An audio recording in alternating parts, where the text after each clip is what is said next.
Jai Gurudev. Today we're going to talk about Matsya Avatar. It's going to be his Jayanti, the day of appearance of Matsya Avatar that we celebrate on 31st. But here in Turkey, we are in Turkey now, it's going to be a holiday, and it's our religious holiday, so people will be traveling. For that reason, we decide to do 3 days before. I want to ask the public who heard about or who knows the story about Matsya Avatar. Can you lift the hands up? Okay. I just because some people doesn't know and you don't have there many people are not even with the camera. Okay, good. So there are some people that doesn't know the story of Matsya Avatar. So we go. I will divide this in two ways of explaining. One, I will tell the story. Yeah, Vagmi Devi, Vagmi Dasi. One, I'm gonna tell the story, and the other way, we go more into details about that can bring us some more deeper inspiration. Let's say, let's take a vision into the details of his life. So first of all, what I want to say, what is an avatar? An avatar is a divine incarnation of the Lord here. So a Matsya Avatar is known to be the first incarnation of the Lord in the world. So Guruji even talks about there is a way that the Lord comes to the world in an evolving process. So the first aspect that the Lord takes is like a fish. So it's in a way, it's a very primitive approach, let's say, like the first approach to us. Later on, we're going to wrap this first avatar as also the first approach that we take into our spiritual path, which is like taking baby steps. The spirituality can be something very rich, but for us, we have to discover it. We have to, it's a, oh, sorry, somebody has the microphone on. So the journey is a beautiful journey. Okay, I'll mute Rosario. Okay, the journey is a beautiful journey, but we have to kind of take slow steps and start understanding first before going deep into the journey finally. So the question of the avatar, sorry, I will go back. Many people ask about what is the avatar. In the Srimadi Bhagavatam, and there is a verse that just before explaining the story of the Matsya Avatar, it talks about the king Parakshiti, who is questioning about the Lord and the Leelas of the Lord to Sukadev. He's asking, he says, the Supreme Lord Narayan is eternally present in his abode, Vaikuntha. Yet he descends to this material world and manifests himself in a variety of incarnations. His first incarnation was that of a great fish. O most powerful Sukadev, I would like to hear you tell the pastimes of that fish incarnation. So he is asking the stories of the Matsya Avatar, that when he comes as a fish. Matsya means fish, actually the king of the fish or the Lord as a fish. So in Sanskrit, it means fish. So, and it's also beautiful to see he wants to know the story, but he's also mentioned that the Lord manifests here in this world in several incarnations. So and he would like to know about this incarnation of the Lord. So, and that is known as the first incarnation of the Lord. And one detail that is also important to take before we go through the story is Guruji had told us many times that the divine manifests for his devotees. And so, by the mercy and love to his devotees, he personally manifests on earth, helping and protecting them. And so, in that circumstances, there should be at least one very prominent devotee or a group of them that is constantly calling for the appearance of the Lord.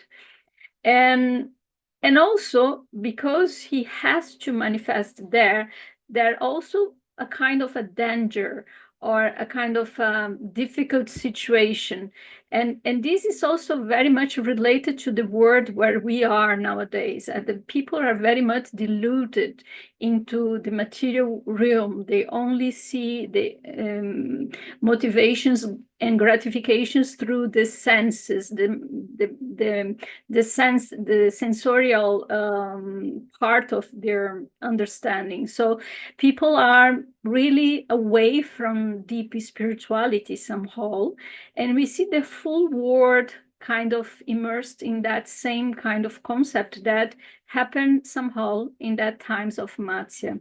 So we're going to see many parallels of what happened there and what we are living.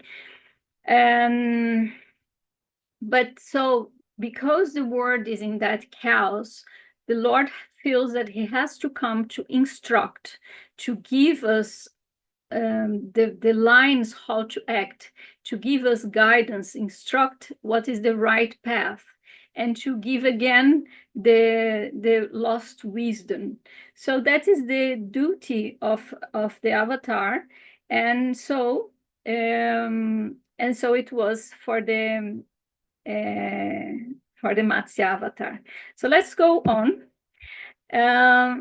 In Bhagavad Gita is also described Arjuna, whenever there is a decline in dharma, righteousness, and an increase of adharma, unrighteousness, is then that I manifest myself.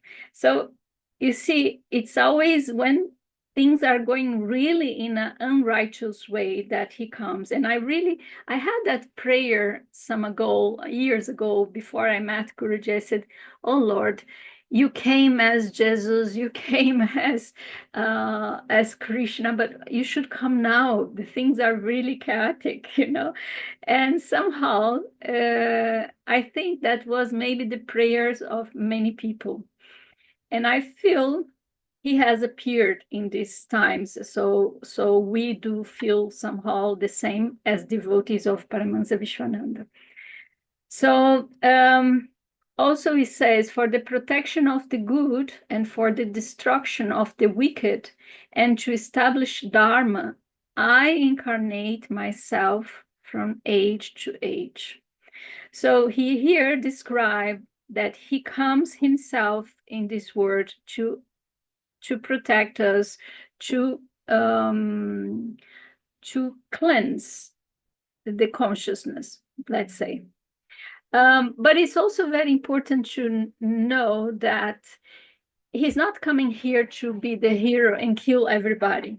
Actually, he was going to leave a lot of the evil parts here in this world, and he's just come to liberate a few and to instruct many, because he comes to show the path.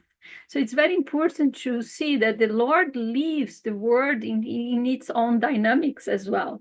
So sometimes we pray a lot that the world should change and the things should go different. Actually, that is not the real mission of the avatar. The mission is to wake up us in our core and make us to change ourselves. So it's not really to change the world, because the world has its own dynamics, and many people has their own evolution process.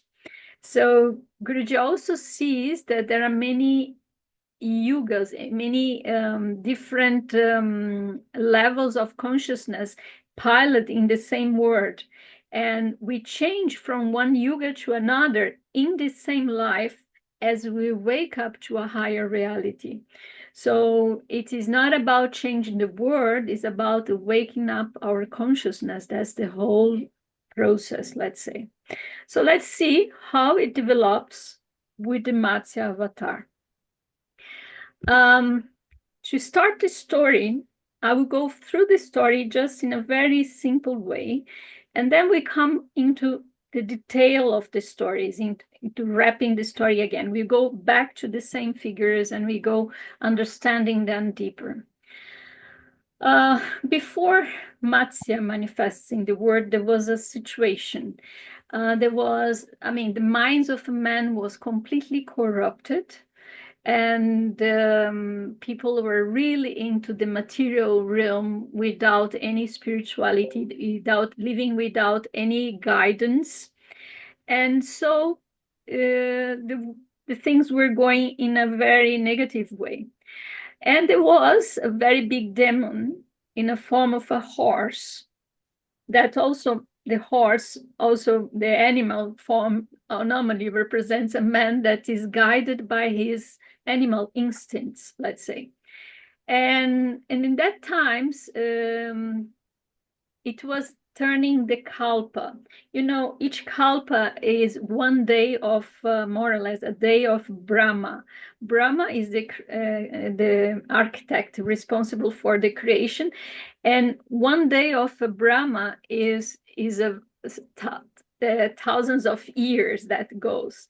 And so after he goes to sleep, it comes another kalpa. So the sleeping of Brahma is also a time of darkness, let's say, that things goes out of control, or the delusion or the transformation moments. So in that times, before the final transformation, there was a demon called Griva in form of a horse. And when Brahma fell asleep and desired to lay down, the Vedas were emanating from his mouth, and this great demon named Hayagriva, he stole the Vedic knowledge. So that was in the last kalpa. So people maybe connect this story from the Ice Age, just pre-Ice Age in the world. So these times, probably some people say that he didn't want to give the knowledge to human beings, but human beings was already lost. Somehow the knowledge was stolen and not given to everybody. So Matsya,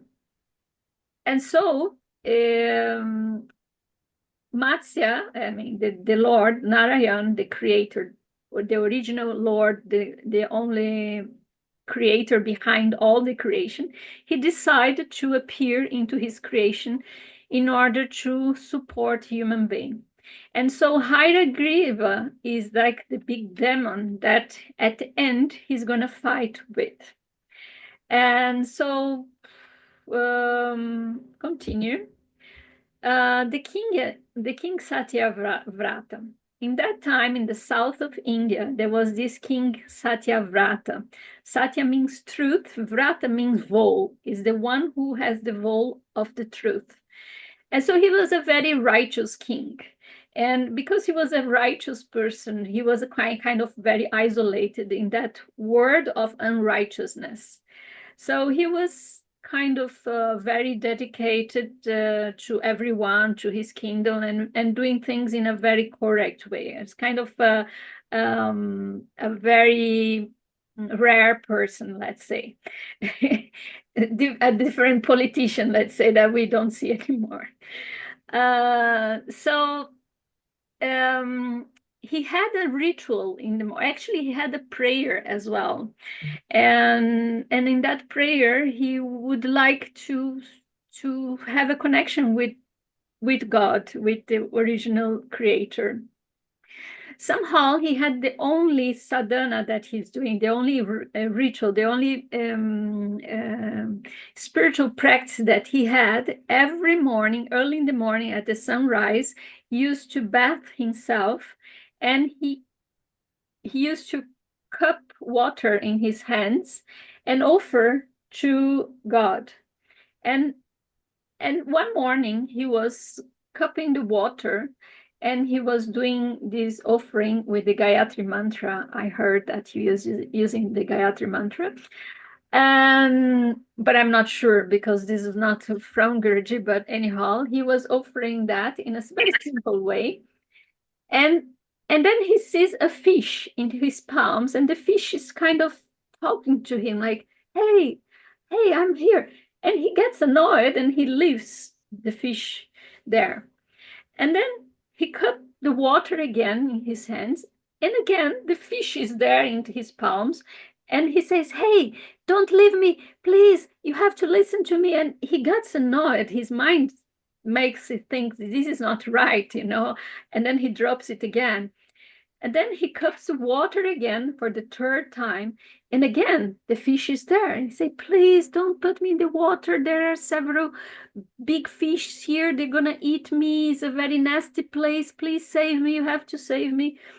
And King Satyavrata had very strong compassion to that fish. Something really connect with his heart so deep in that moment that he just listened to the fish. He brings the fish out of the water to a pot, and he brings the pot into his palace. And so there it goes. He brings it to a pot, but the fish starts growing. And suddenly he looks at the pot, and the fish becomes very big. And then he brings to another vessel a little bit bigger. And then he goes doing his duties, his daily life, taking care of his kingdom. But he looks at the vessel and say, hey, this vessel is too small for me. Look, I cannot fit here anymore. Then he brings a big vessel. And then the fish grows again while he's doing his activities. And he said, oh my God, he grew again. And then he feels, out of compassion to the fish, he tries to help. He brings to a pound. And then the fish grows normally. So he's already out of his palace. He brought to the pound. And then he brings to a very big lake. And the fish grows again. And he says, my goodness, how can I do? I can only bring him to the sea. So he brings the big fish to the sea. He has to find people to carry the fish. And then he brings the fish to the sea. And when he brings to the sea, the fish starts complaining, hey, there are crocodiles here. They're going to kill me. You have to protect me. And then he says, this is not right, There is nobody that can eat you. You're so giant. You're so enormous. How can somebody make anything bad for you, And then he meditates, and he had this big realization inside him that actually this fish is the Lord himself. And he has that full divine realization that he sees finally the divine manifestation in that fish. And then that fish starts instructing the king and gives him all the wisdom, all the knowledge, all the instructions he needed. And he also says, look, the world is going to be under a very big deluge. It's a very big flood will come to the world, and all the creatures is going to be taken with that flood. So I advise you to construct a very big boat and to collect, Guruji says, micro samples of each life creature in this world, or brings trees, bring plants, bring seeds, everything. And you should bring also the Sapta Rishis. That's the 7 first initial rishis in the world, that they're kind of very divine rishis created by Brahma. They are brought in this world by Brahma. So he gave those instructions to him.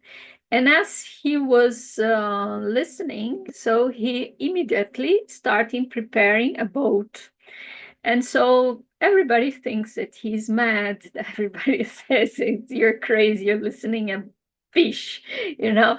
But he listens carefully the story, the instructions of Matsya, and he creates the fish. He's bringing all the seeds, all the animals there, and the 7 rishis to the boat.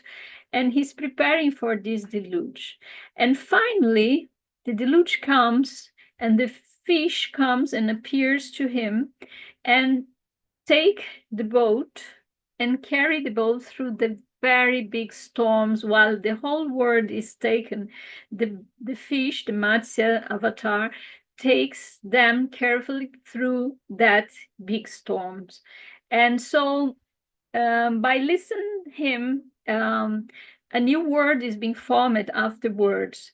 And so what we know is that what Guruji explains is the king Satyavrata became the Vaishvata Manu, is the first Manu that is described even in the Bhagavad Gita, that when he says, I gave the instructions to the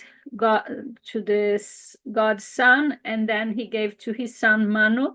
So he's the son of the Surya god, the god of the sun. And the first Manu is like in the Bible we say the first man, like Adam type of a first man in the world, let's say. So he's the first man, and at the end of his life, which took very long in this world, he attained the heavenly place of the Lord. So that is basically the story of the deluge. So this story is very similar to Noah's Ark. It's same. Actually, I believe the Noah story comes from the Vedic instructions, which is much older than. So it's also told in many civilizations. I've been hearing about some historicians that was digging into old civilizations, like even in Turkey we have what's the name? That it has more than 12,000 years. So they said those civilizations are the very rare civilizations that were probably present before the deluge, because they said that probably the world is ice age and the world is deluge all over the world. The world was covered by water. And so those are very ancestral civilizations. And so that's probably many civilizations also in the Central America has a similar story of this deluge and the initial creators in the world. So that is the basic story of Matsya Avatar. Let's go on. The Hairagriva Avatar. What is the Hairagriva? Hairagriva is that demon that stole the Vedas.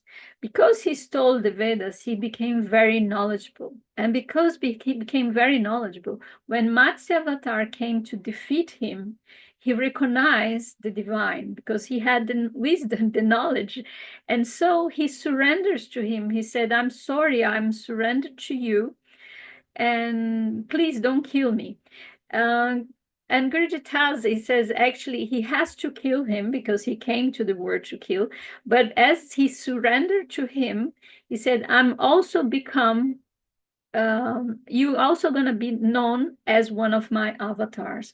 So he's known as another avatar of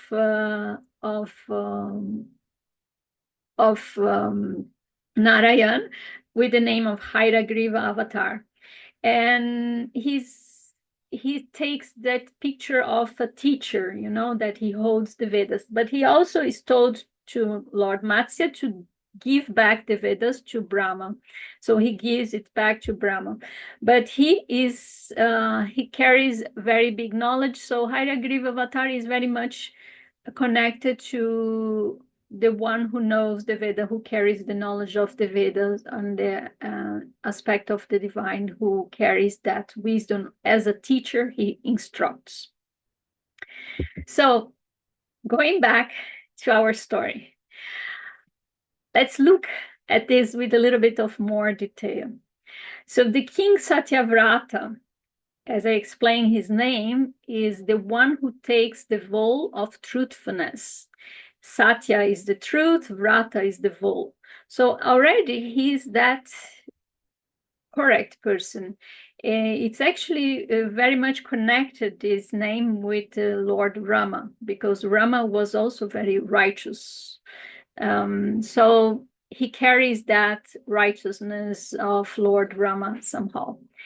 So this simple action of every day connecting with the divine in this very, very simple way, it came to me, that verse of the Guruji loves, actually the best verse that Guruji says, in the favorite verse of Guruji in the Gita, is this one: whoever offers to me with devotion a leaf, a flower, a fruit, or some water, I accept this offer made with devotion by one who is pure of heart. So to approach the divine, we don't need very strong rituals. We don't need a lot of things. We need very strong, sincere, simple connection. Let's say you want to have a sincere relationship with the Lord, so you approach him with a pure heart, like a childlike, like Guruji says. So he had that pure heart like a child. And the story is somehow very simple, like a children, but another aspect of it is, when we listen, when we recognize the master, is like he cup his water and then he perceived the master. We never, a pure heart person is not demanding that the Lord should appear to them like dressing like this, in this way, with that aspect. So this is very much of arrogance of somebody that is on their mind. So if you are really on your heart, you're simply connecting with the divine in a very playful way. And in that playful way, the divine will connect with you somehow. So that from the pure heart, you don't demand anything from the divine. And in the same way, you never know how the divine will come to you. But so he perceived something in his heart connected to that fish, and he could listen to that fish. He could perceive the message of that fish. So people would say he's mad, but that fish was very small, and that fish could be really forgotten and left on the water. So the same thing when we connect with the master, it's if you look back through how did you connect with your guru or with your spiritual path, it probably comes from very simple things or a very little thing, but you paid attention, you gave attention to that. And so this recognition that the longing for the truth, the longing for the connection with God, it's something that comes from your heart. And the recognition of the master, of the guru, or of the path that you are, it's called alokya pratyabhijna. Is that alokya is like is the profound recognition of the truth by the soul. And this is something that comes from deep inside your chitta, an aspect of your mind that perceives the truth, and nothing can shake you or can make you change your mind in that moment. You really perceive that. Of course, when his mind is active, he would leave the fish. He said, hey, what is it? So that is the mind talking. But then when he sees the fish again and that fish talks to him, it's his Atma, his soul, that is perceiving that, no, hey, there's something bigger than this.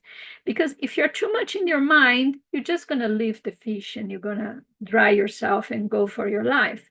But if you're very much connected with your inner intuition, you can perceive that God can give you several guidances to you throughout life. So it's up to us to take it or to leave. So in his case, because he has a pure heart, he took it. So it's also good to remember here that Guruji also talked about the qualities of a devotee, and Satyavrata really carries very strong qualities. So the true devotee, the Uttama Adhikari, let's say the highest devotee, they will give themselves fully to the path without expectation. They will drawn into that. That recognition will be so strong that they will just go through it. And they engage out of genuine love for the path. And at no time they waver into their dedication. So this is something we're gonna see through his life. So another aspect that we're going to see is the importance of a sincere sadhana, that even the offering of your water to the divine is something very sincere. It is you, your soul, and you're into that moment with a sincere connection with God. So even offering just the water is something from your heart, is something that the divine can perceive. And trusting the heart,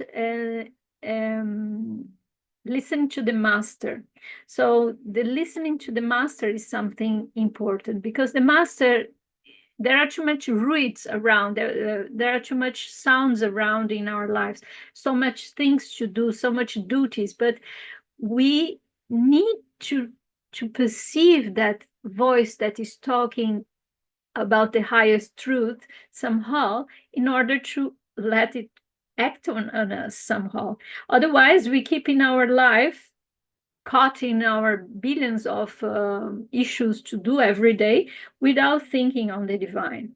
So Guruji also tells about this, that we should think on God. We should invite God to our life more often, more often, more often.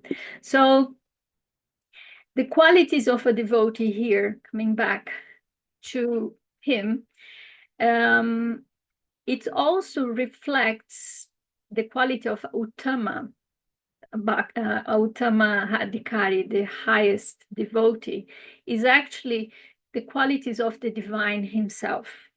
That Guruji says, you have to be in that light yourself before. What do you think? You want to go to Vaikuntha as a miserable person? If you're just begging for solving your problems, if you're just a miserable person, do you think you can reach the highest realms? He said, no, these things, this transformation has to come in this life.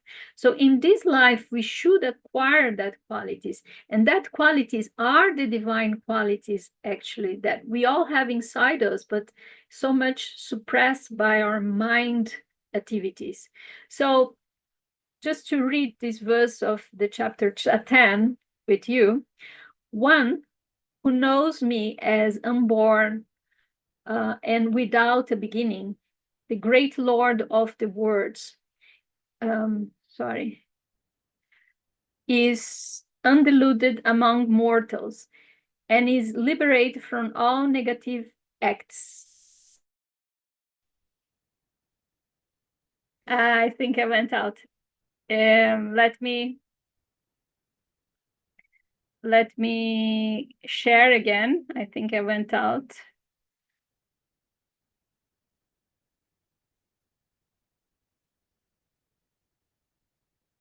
Unable to establish a secure connection. I don't know, I will try. But somehow the internet is not safe here.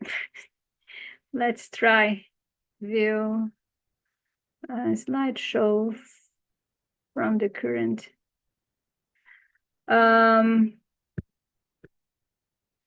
So we were reading this. One who knows me as unborn and without a beginning. The great Lord of the words is undiluted among mortals and is liberated from all negative acts, intelligence, knowledge, non-delusion, forbearance, truth, restraint, self-control, pleasure and pain, exaltation and depression, fear and fearlessness, non-violence, equanimity, cheerfulness, austerity, beneficence, fame and infamy. These different qualities arise from me alone. So he says all our good qualities are also divine qualities reflecting on us. Somehow we should kind of observe, go into ourselves and see if we are being the attractive ones to God, or if you are just demanding things to God, because that relationship should come in a very sincere and pure way, and not in a very mental way, let's say. It should come through our hearts. Another lesson that we learned through this story of the changing of vessels, for example, is about taking the responsibility for our spiritual practices. Once the master or the guru appears in our life, he's going to give you something little to take, but then he gives us more, and then he gives us more, and that's exactly what Guruji, I mean, who knows Paramahansa Vishwananda, he does with us.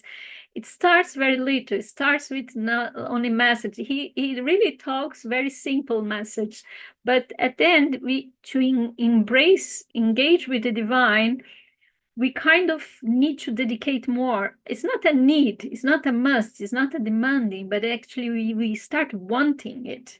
We start making ourselves available for that. And so engaging on learning, we don't stop learning. Knowledge is very much connected to water, for example. So we need a bigger pound, we need more. And also dedicating time, attention, efforts, expanding our relationship with the master. Guruji once said that we should get the divine into every time in our lives. So it's not very simple. We start with little. We start chanting a little bit. We start chanting his names. We start doing our Atma Kriya. We start doing little and bit. But at the end, what he needs us is to take us all into that. And as I said, the highest devotee, he would prompt answer to that demand of the master. He will right away offer that. You offer more. You offer like Erao and Aicha, the house. Come, come here. Take me all. And so, and like this, he will take all our time. He will take all our dedication somehow. So it's also a beautiful verse to remember. Now, place your mind on me alone and let all your understanding be absorbed on me. Then without doubt, you will dwell on me. This is in the chapter that he explains Bhakti, that love. It's just we have so many things in our mind. He's not asking us to control our mind or to be able to meditate and think of nothing. And so he's saying, just think of me. Just be absorbed on me. Just invite me into your mind. Let me take space. Let me grow inside your life. That's what is asking us. So, and it's also expanding the boards out of our comfort zones, because once you start serving, we understand there are others to be served.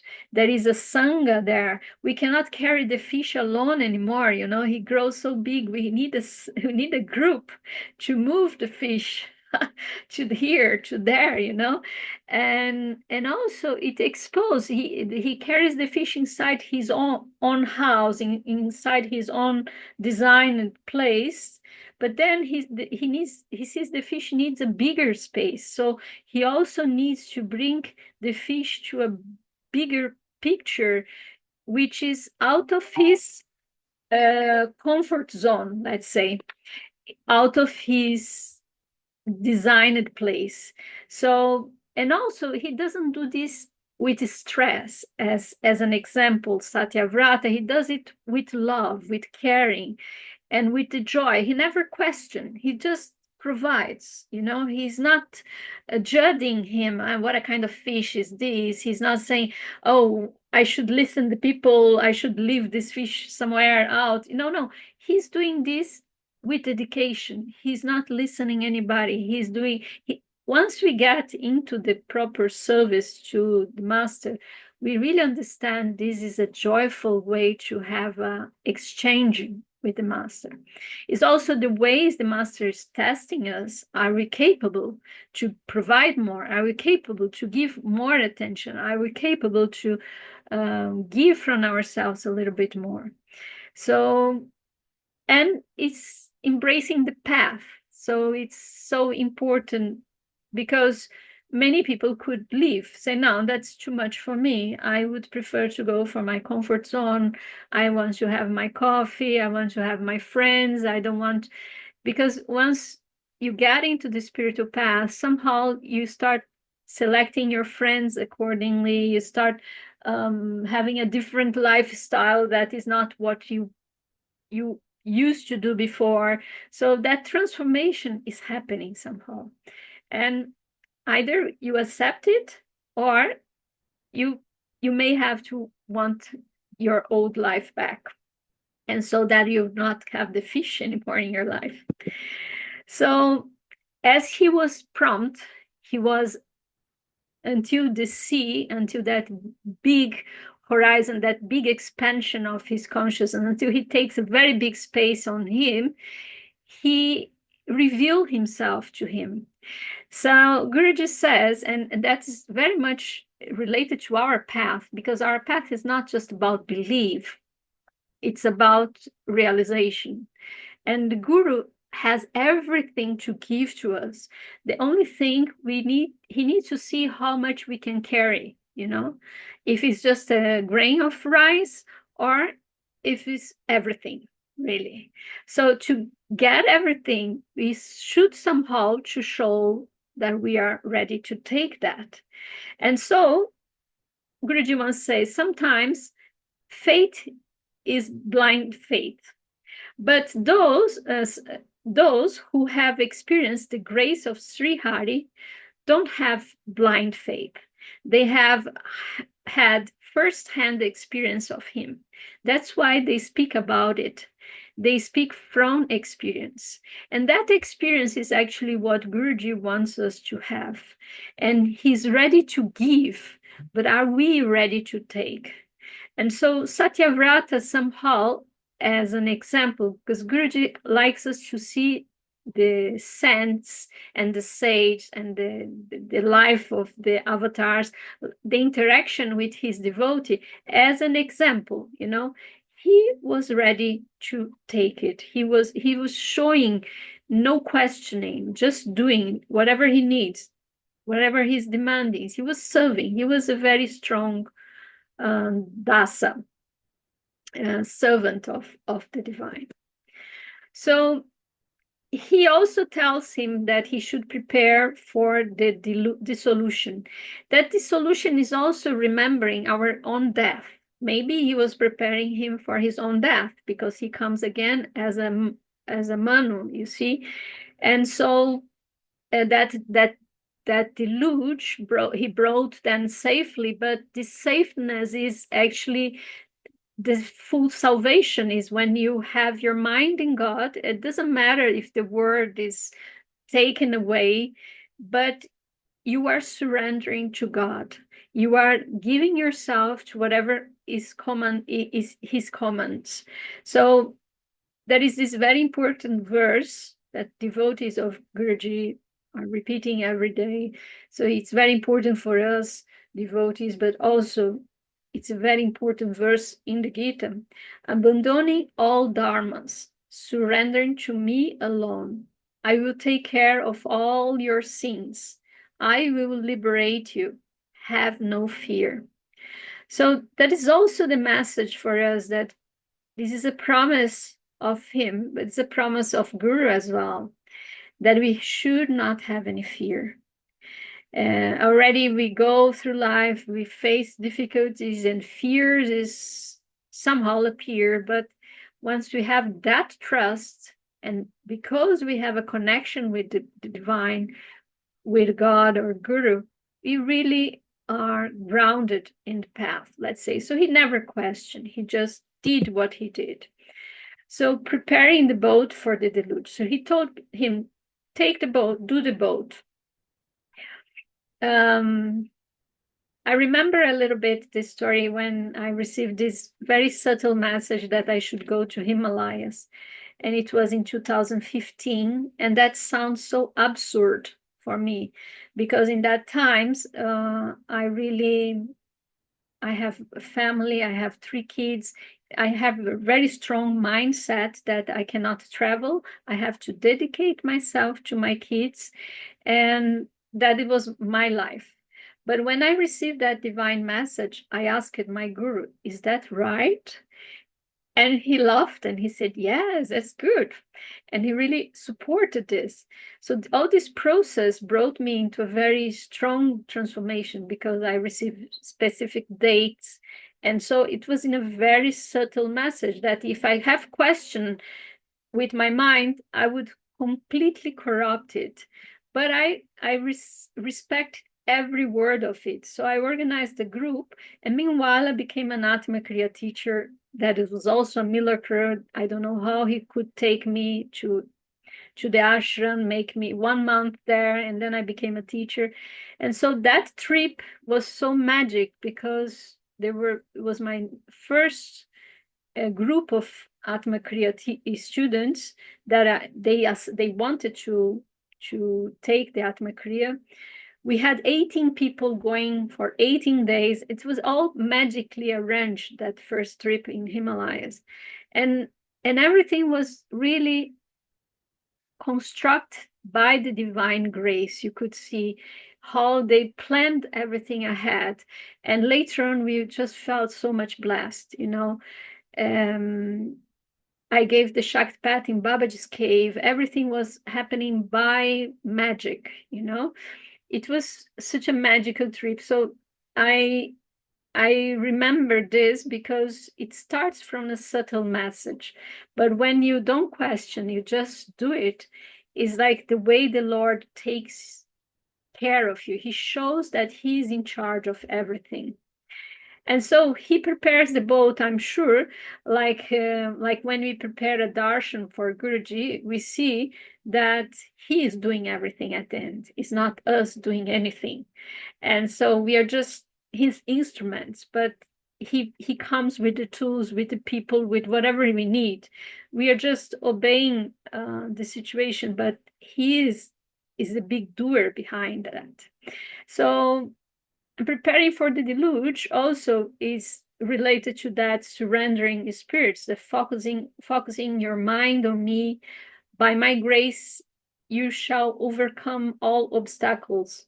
If, however, out of pride you don't listen to me, you'll be ruined.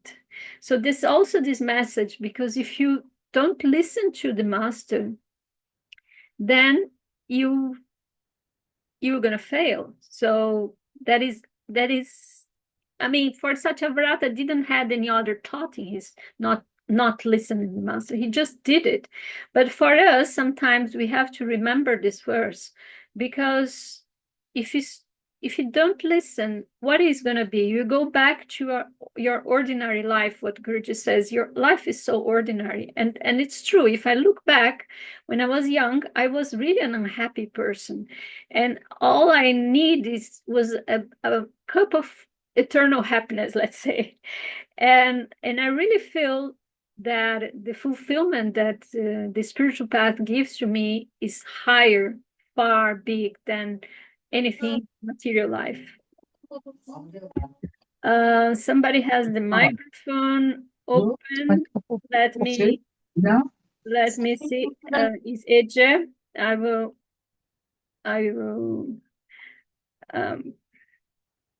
I think. Yes. Okay. Good. So, true devotee is not asking for liberation or for salvation, but the master can provide this by his grace. So the purpose of life is to attain the lotus feet of Sri Hari, is nothing else. Because when you trust the master, it's only by his grace that he can deliver us from this world. So praying for mukti or moksha, it's not really our intention. Our intention is to pray for a full connection with God, trusting the heart, listening to the master. So that is the real purpose of life. Let's go here a little bit. The big deluge, the place where he brings is also a recreation of the word, a new kalpa, is also a reminding that the divine is the creator of everything. So my womb is the totality of the material existence, within which I place the seed of life.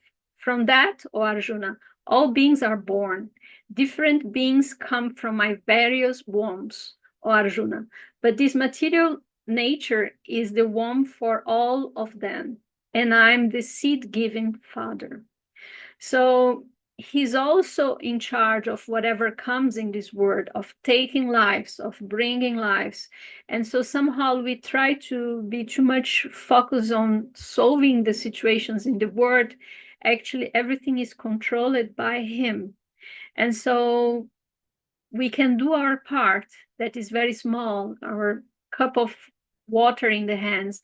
But the biggest important work to be done in this life is the connection with our spirituality, is the connection with the master and with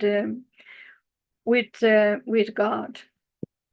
So focusing the mind on me, by my grace you shall overcome all obstacles.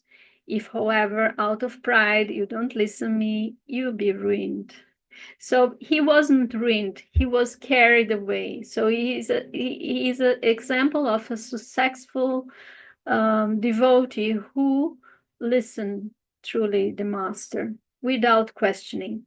And many times Guruji really criticized the devotees when we are too much waving, ungrounded, too much into stupid questions, and not really taking steps that we should take. And so we have to be watchful as well. About Matsya Avatar, it's also interesting because, okay, the good devotee was Satyavrata and he became the Manu, but the demon Matsya becomes an avatar. And that is also important to know, that even the most sinful person worships me exclusively with devotion. He must be regarded as a saint, for he has rightly resolved. So this is something that we don't understand. Sometimes we like to divide into good and bad. This person is not good, this person is not bad. Even in our Sangha, I see sometimes they say, oh, that person is a very bad one. But we are all in a transformation process. And so if the divine is somehow touching your heart through the same kind of inspirations that we are taking, we should always be inclusive with that, because that's the way. We don't know the logic of the divine. He has his own ways. So it's very interesting that Guruji also explains this, that once this evil power is very strong, that evil minds somehow, they are also very powerful persons. So they are not ordinary persons. He never considers them very evil. Somehow they have grown spiritually very much. So Ravana, during the war of Ramayana, Guruji has always placed him in a very high situation. He was not an ordinary soul. He was a very high, spiritually developed soul. He had a lot of arrogance. He was doing this for selfish interest, but but he's there to liberate them. He said the Lord doesn't come to everyone to liberate any demon. If somebody is to be liberated, that soul is very important as well. So the Hailagriva avatar is similar figure with Dakshinamurti, is Shiva in form of guru, as a teacher. So Guruji mentioned that he has that corrugation of a guru, a teacher who instructs, because he stole the knowledge through his arrogance. He was taking this for him, but then by surrendering to God, himself becomes an instrument, or himself becomes the divine, in his case, of course, of Hailagriva avatar. So it's very interesting that one is Satyavrata, which is a very good surrendered devotee, and the other one was a demon, and he becomes the avatar. So this is also a lesson for us to be all including, to be less judgmental to people. We don't know the ways. If the people approach to the path because they want to know more, we should give, we should embrace, we should incorporate, we should feed that person, even if the person is very difficult, even if the person carries a lot of monsters inside. The divine has his own leelas, his own ways of playing with us. So we have to be strong. We have to be embracing, let's say, because it's not, if Guruji wants to reject someone, he would do it in a very simple way. And also Guruji says we see too much of our negativity projected on the others, and that's why he likes to bring the negative people around us, because we should see it. Actually, we are jealous like that person. We've been with a restless mind like that person. So what we don't like on the others is also qualities that we should reveal inside us. And how to wake up more compassion, love, embracing is also something we should learn. So just to wrap this story now, bringing the Satguru as an avatar as well, because the Satguru is the guru who carries the divine in itself. Not every guru a Satguru. That is also very important to people understand. And there is a very popular Satguru in South India that is not a Satguru, actually. He just used that name. So to become a Satguru is not something that somebody can do in one life. It is by the grace of the divine that he chooses to come as a Satguru, or to empower someone as a Satguru. The Satguru is a guru who can deliver the divine to us, who can give us the highest experience, who can bring us to the highest state of spiritual advancement. So just to make that differentiation and understand that the master is here, and we see our master as full divine incarnation. For many things we have lived with him, and many amazing stories we hear thousands of others living. So Guruji, in his own words, he explains the incarnation of the Satguru is so unique. When the supreme tattva manifests itself in most incarnations, avatars, it makes certain potentials or qualities more salient than others, more proeminent than others. Although they show only few qualities most of the time, They show all qualities of Bhagavan in some way or at different times. However, in the Satguru, all the qualities of Bhagavan are at the forefront at all times. So it's very beautiful because for who had interacted with Guruji in a deeper way, I could see Guruji playful and really manifesting himself like Krishna, for example. But I see himself also like Narasimha Dev, like very forceful and very harsh and to the point, not losing time. And I see sometimes he manifesting as Radha, as an example of devotion when he meets other masters, how devoted he is, how simple and sincere he can be at that moment. So he holds all that beautiful qualities, and and so it's a very big chance that we carry this little Matsya, let's say, guru, in our consciousness somehow. And he came here to save our mind, to show the way that we can submerge our mind into a divine fluid, that should take place in our lives, that should take space in our lives. So I think the satsang finished from here, so I don't want to extend it too much, but I want to give you opportunities to make some questions if you want. And just going for the next slide for just curiosity, there isn't many temples about Matsya Avatar in India, but there are 2 temples.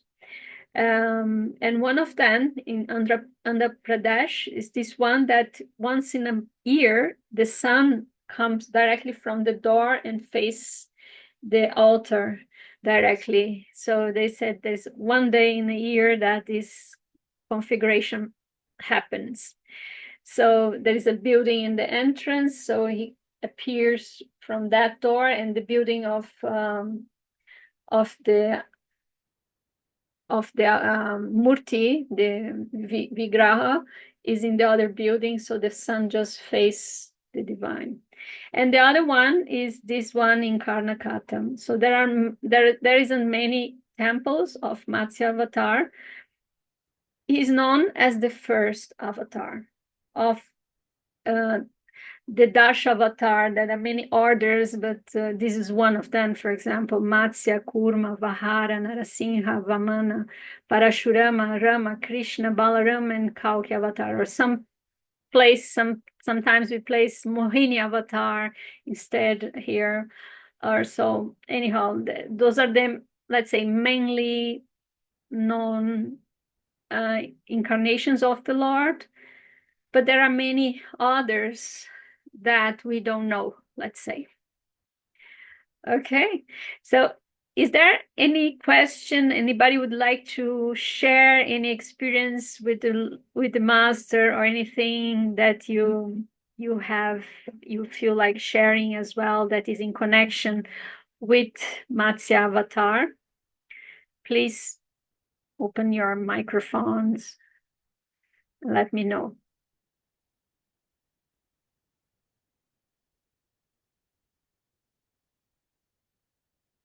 If not, we finish from here. No, I just wanted to ask, I didn't understand, what is a Dash Avatar? I didn't quite understand. Dash Avatar means the 10 mainly incarnations of the Lord as the Lord himself. So there are actually, it's a very complex thing, but there are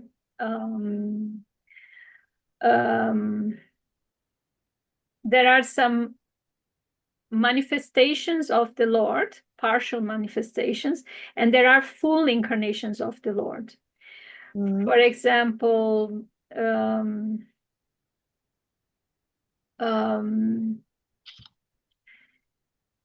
there are some the mainly avatars that he comes himself in his own body are known as these 10 mainly avatars. Like the first is Matsya, but then it comes Vahara avatar.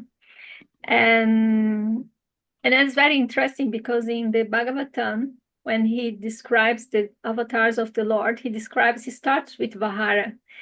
And Guruji says, he points this, he said, why he starts with Vahara and not with Matsya, which is the first?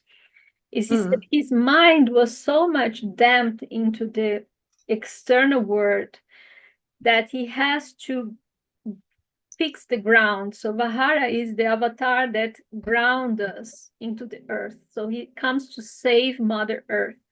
So he shares the story of Vahara Avatar first. So he creates the ground, and then he brings the deluge of Matsya afterwards. So he didn't share Matsya, but Matsya is known as the first avatar. So the Dasha Avatar are the 10 mainly known incarnations of the Lord.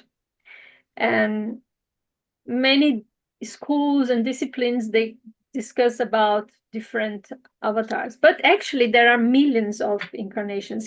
Himself, he says, I come whenever there is need. So there are many manifestations, also partial manifestations of them, and so and so. So okay. So the Dash avatar, it's full on.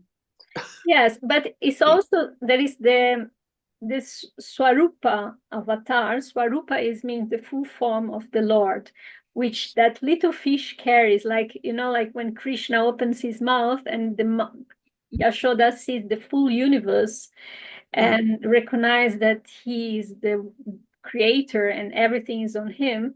The same thing, everything is in Matsya, but he's also known as an Amsha Swarupa avatar, that is a partial incarnation of that fullness, because he's not there in his own body, he's there as a fish.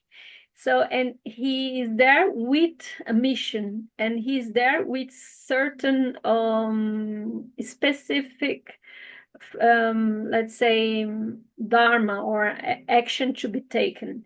And so he is not in his fullness like Krishna is, for example, or Rama is partial as well, but more than Matsya. So Guruji says they come gradually as well, but he sees all of them as full. He said you should not create a mental qualification of the avatars, because this is in the mental level, it's in the material level. The avatar, they're all powerful, they're all beautiful, and they're all divine, and they're all worshipable, let's say. And so he sees all of them at the same level, let's say. But there are the Dasha Avatar is the mainly 10 incarnations of the Lord, and he is known as the first of those. Okay. Thank you. And something else?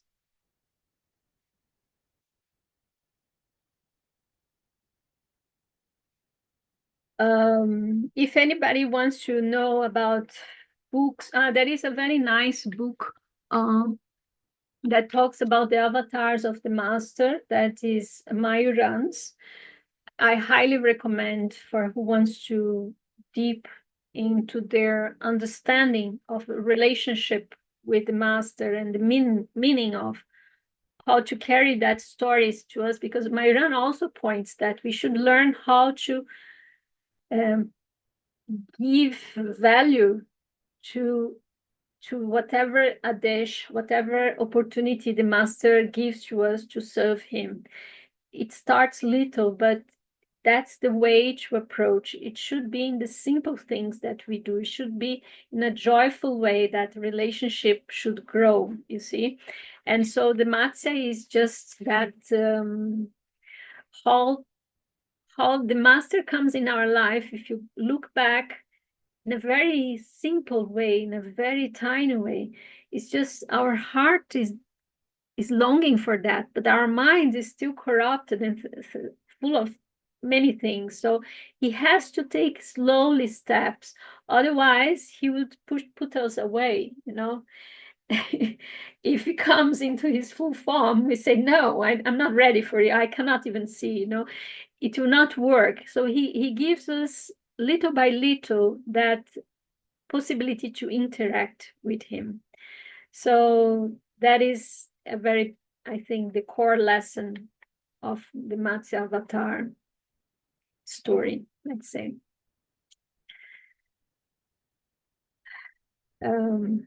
Is there anything else you'd like to know?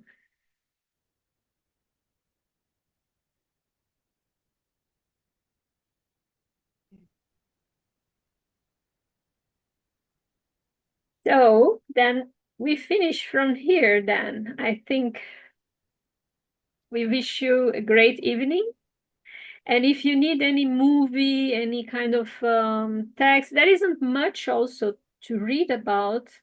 There is, as I pointed here, Canto 8, Chapter 24, Verse 1, Srimad Bhagavatam, that Guruji also tells the story. And so, yeah, and also I can give a link if you want of the presentation that Swami Kurunanda gave about Matsya Avatar some time ago, that we organized the Leelas of the avatar of the masters. So he presented the Matsya Avatar, and it was very beautiful conversation. So there is a video. If you want, I can forward from Telegram if you feel like it. Sure, I want it. Yes. Yes, just text me then.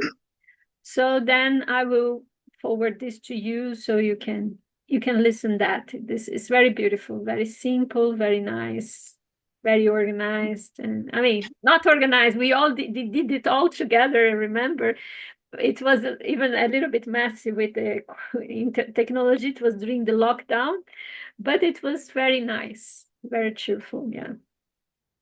Just text me and then I will forward to you. Okay. So let me close. Om Shanti Shanti Shanti Shri Gurubhyo Namaha Hari Om. Okay, very nice to see you all. Thank you. Yeah, so see you Thank you. another times, and just text me if you need any kind of more informations. Already texted you. Much love. Thank you so much. You have a beautiful evening too. Bye. Bye. Thank you Shyamala. Thank you, Shamala. Galiba şey dedi Şamala. Thank Dedi you, Shamala. emin olamadım. What? Ne? Evet. Ne söyledim? Çıktım. Anlamadım. No, çıkmamışım daha. Galiba birinin tercümesi açık kaldı. Ferhan çıkmış. Okay. Ama neyi soruyor Ferhan? Bir şeyi anlamamış galiba. I think she didn't understand what you said, but I